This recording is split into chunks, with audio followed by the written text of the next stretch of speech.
सभी आर्टिस्ट को सेंटर में अलाइन कर देना, सभी आर्टिस्ट को। जिंदाबाद जिंदाबाद।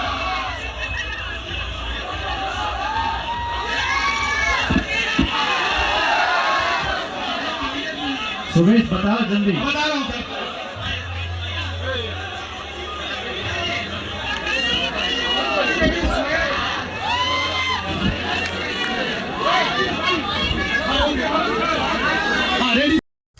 बाप रे, यहाँ पे देखिए क्या गर्दा उड़ा के रख दिए हैं यार पवन सिंह, साथ में समर सिंह और डिम्पल सिंह। जी हाँ, अभी आप लोग देख रहे होंगे जैसे कि वीडियो में देखे कि समर सिंह जो है क्या नारा लगा रहे हैं, डिम्पल भौजी जिंदाबाद। जी हाँ, मतलब कहीं ना कहीं जो है डिम्पल सिंह को समर सिंह जो है वो छेड़ रहे हैं कि वो हमारी भौजाई हैं। वहाँ पे जो है डिम्पल सिंह भी काफ़ी ज़्यादा जो है वो मज़ा लेते हुए दिख रही है।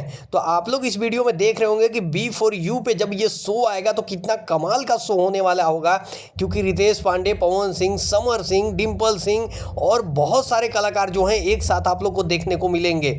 तो आप लोग जो है बने रहिए इस वीडियो में और इस वीडियो को लाइक करिए, शेयर करिए। चैनल पे नए नए होंगे तो चैनल को सब्सक्राइब करिएगा, ताकि जल्दी जल्दी से जो है हम नए नए अपडेट आप तक लाते रहें। मिलते हैं अगले वीडियो में, तब तक के लिए अपने भाई को दीजिए इजाजत। Love you.